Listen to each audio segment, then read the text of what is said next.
Assalamualaikum warahmatullahi wabarakatuh. Perkenalkan, nama saya Adam Al-Fakih dari Prodi D3 Teknik Mesin. Di sini saya akan menjelaskan motor induksi satu pas. Di sini kelompok saya ada 4 anak, yaitu Bagus Haji, Ahmad Abdul Aziz, Jafar Umar, dan saya sendiri. Saya atas nama Adam Al-Fakih akan menjelaskan beberapa penjelasan dari motor induksi satu fase. Selanjutnya, motor induksi satu fase memiliki sebuah sumber energi listrik, yaitu di sisi stator. Sedangkan sistem kelistrikan di sisi stator, di sisi rotornya diinduksikan melalui celah udara dari stator dengan media elektromagnetik. Motor induksi ini sendiri terdiri atas kumparan stator dan kumparan rotor yang berfungsi membangkitkan gaya gerak listrik akibat dari adanya arus listrik bolak-balik atau satu fasa yang melewati kumparan-kumparan tersebut, sehingga terjadi suatu interaksi induksi medan magnet antara stator dan rotor. Oke, ini ada macam-macam tipe motor induksi satu fase, yaitu yang pertama motor split phase. Motor jenis ini merupakan motor satu fasa yang menggunakan kumparan bantu untuk menghasilkan gaya putar. Jenis motor ini juga disebut motor fasa bala, mempunyai kumparan utama dan kumparan bantu. Kumparan bantu digunakan untuk menghasilkan medan yang berbeda fasa dengan medan yang dihasilkan pada kumparan utama. Selanjutnya, motor split fase merupakan motor yang paling banyak digunakan di antara motor listrik dan fasa yang lainnya. Motor ini memiliki banyak macam ukuran dan jenis, misalnya standar split phase motor, motor split fase yang menggunakan kapasitor saat starting, dan motor split fase yang menggunakan kapasitor data starting dan running. Ini ada macam-macam atau tipe motor kapasitor.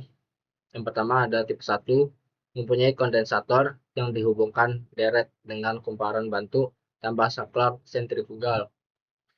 Ada tipe 2, sama dengan motor kapasitor tipe 1, hanya pada motor ini dilengkapi dengan saklar sentrifugal yang dihubung deret dengan kumparan bantu dan kondensator. Yang selanjutnya ada tipe 3, mempunyai 2 buah kondensator yang keduanya bekerja pada suatu start. Akan tetapi setelah motor berputar pada putaran penuh, salah satu kondensator akan diputuskan oleh saklar sentrifugal. Kapasitor start melalui sebuah kapasitor yang dipasang. Cara kerja kapasitor start yaitu melalui sebuah kapasitor yang dipasang seri dengan kumparan bantu sehingga menaikkan arus pada kumparan bantu seperti pada gambar vektor di bawah. Dengan adanya kapasitor diperoleh torsi awal yang lebih besar jika dibandingkan dengan kapasitor sebelah.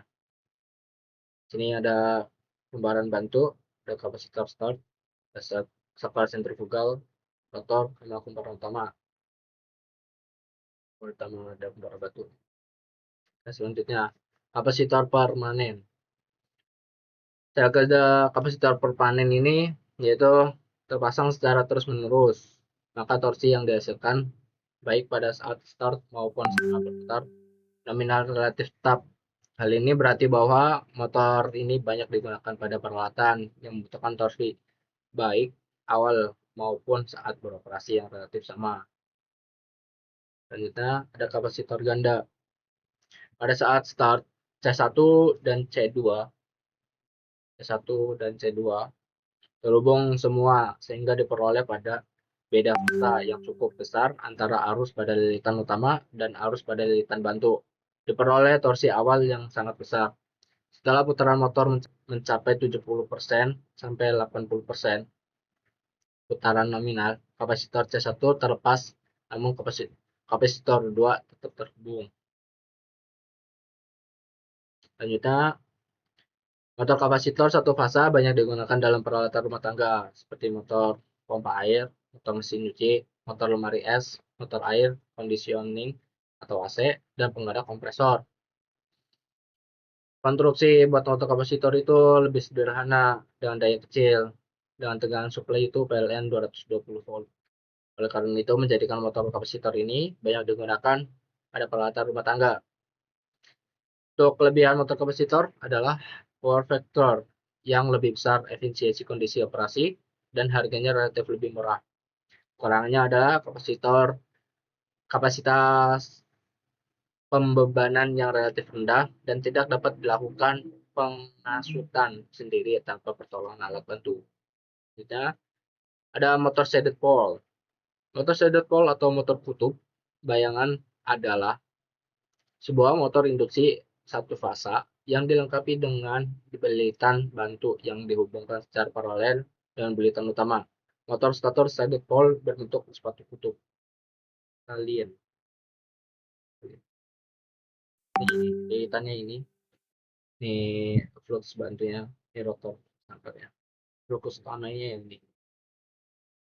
Oke, selanjutnya motor shaded pole. Motor ini digunakan pada rumah tangga seperti menggerakkan kipas angin, blender, hair dryer, proyektor, mesin fotokopi, dan beban lain yang mudah digerakkan. Kelebihan untuk motor shaded pole ini adalah biaya yang rendah, mampu memulai sendiri, sederhana dalam konstruksi, sifatnya yang kuat, dan keandalannya.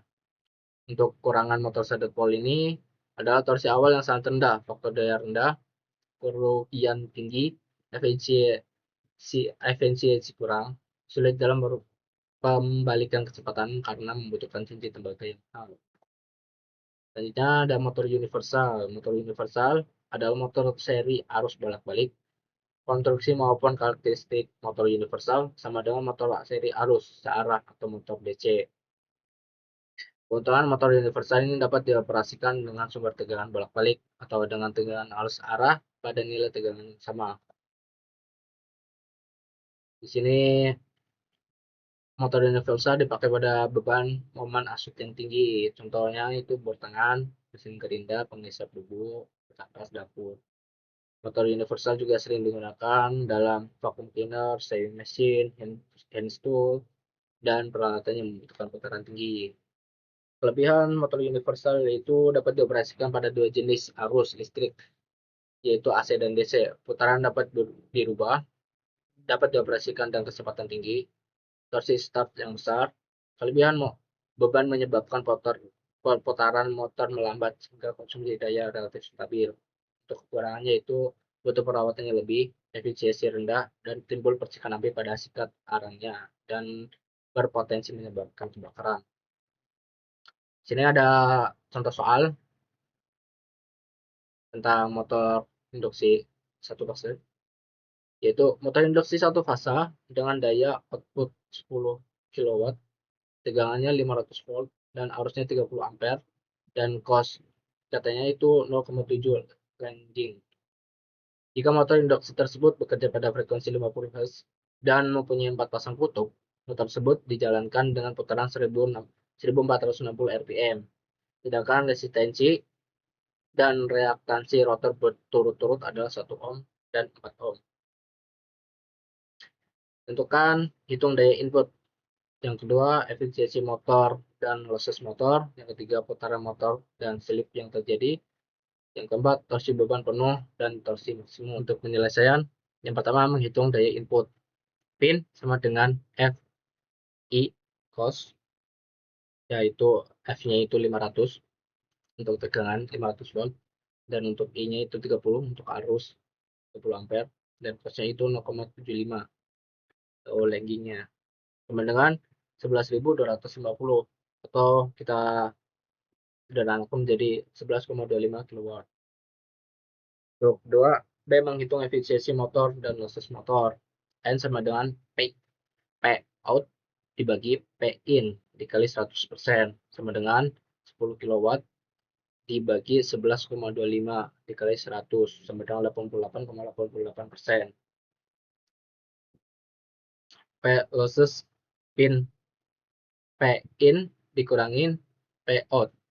sama dengan 11,5 dikurangi 10 sama dengan 1,25 watt. Untuk yang ketiga, menghitung putaran motor dan slip yang terjadi. NS sama dengan 120 F per P sama dengan 120 dikali 50 dibagi 4 sama dengan 1500 rpm. Untuk kecepatan slip, NS dikurangi NR, yaitu 1500 dikurangi 1460 rpm dikurangi 40 slip sama dengan 40 dibagi 1500 dikali 100% sama dengan 2,67. Oke, yang selanjutnya torsi beban penuh dan torsi maksimum. TFL sama dengan 2 dikali SR2 dibagi X2 sama dengan 2 dikali 2,6 dibagi 100 dikali 1 dibagi 4 sama dengan 0,052 dibagi 4 sama dengan 0,013 nanometer. Untuk torsi maksimum, R dibagi X2 dikali 2 plus X2 yaitu sama dengan 1 dibagi 4 dikali 2 ditambah 2,6 per 100 dikali 2 sama dengan 0,0625 ditambah 6,76 dikali 100 dikurangi 4 sama dengan 0,063 nanometer. Ya, cukup sekian penjelasan dari saya, itu motor induksi satu fase dan contoh soal yang sudah saya berikan. Jika ada kekurangan dan kesalahan di kata, mohon dimaklumi. Wabillahi taufiq wal hidayah. Wassalamualaikum warahmatullahi wabarakatuh. Terima kasih.